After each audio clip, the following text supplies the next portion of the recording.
Bonjour à tous. Donc aujourd'hui on va voir les rudiments élémentaires, mon cher Watson, à la batterie en fait pour un débutant. Donc c'est ce que je préconise pour savoir déjà si on a le tempo en soi, mais donc il faut déjà acquérir le tempo en soi. Donc certains de mes élèves le savent déjà.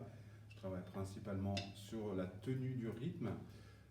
Donc, et la première des choses à faire, on va y aller progressivement. La première des choses à faire qu'on a déjà vu, c'est donc avoir un kick grosse caisse en continu, donc qui tient le temps. On peut travailler au clic aussi, donc pas facile. Donc on va s'habituer aussi à compter en même temps pour avoir la longueur. On compte à la noire, donc 1, 2, 3, 4. 1, 2, 3, 4. 1, 2, 3, 4. En comptant ça, on va mettre le charlet en l'air du temps, c'est-à-dire sur la croche en l'air.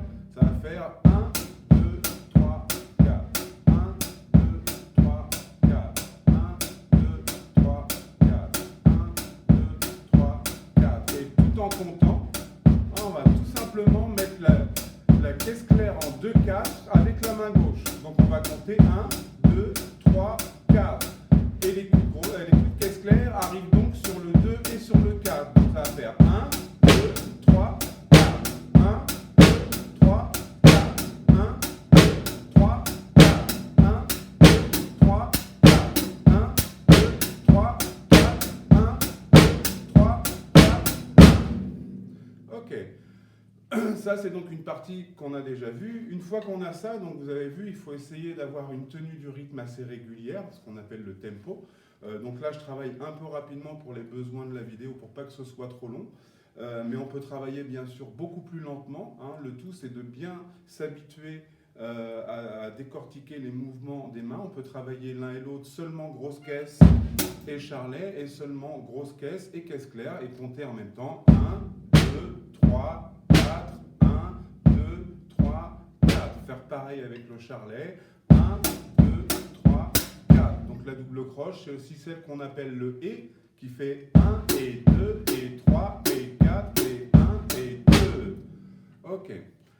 Pour continuer, tout dans ce même exercice, on va allonger les cycles. Là, on est sur des cycles de 4 temps. Donc on va allonger les cycles en mettant ce qu'on appelle une pêche cymbale. Donc quand on va mettre la pêche cymbale, ça va être la grosse caisse et la cymbale en même temps.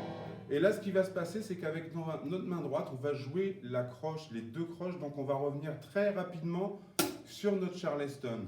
Donc si je le fais une fois, ça va faire 1, 2, 3, 4, 1, 2, 3, 4, 3, 2, 3, 4, 4, 2, 3, 4, et 1, 2, 3, 4, 2, 2, 3, 4, 3, 2, 3, 4, 4, 2, 3, 4, et 1, 2, 3, 4, 2, 3, 4, 3, 3, 4, 2, 3, 4 et 1. Ok, ça bien sûr c'est à travailler d'abord lentement et ensuite progressivement l'accélérer.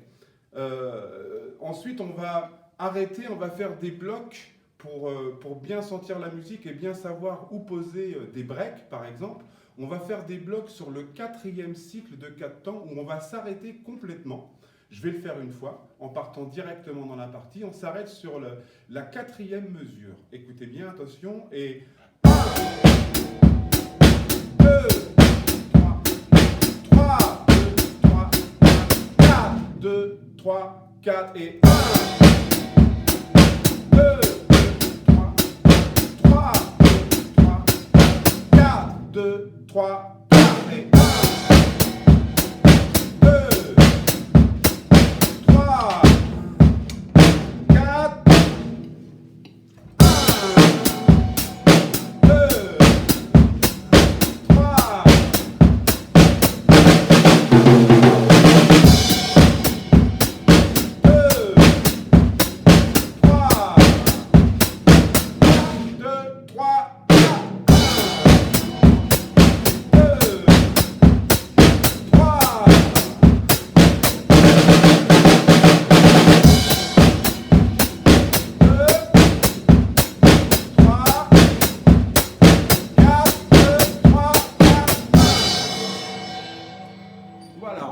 s'amuser juste avec ça. On a de quoi s'amuser juste en faisant tourner ces trucs-là.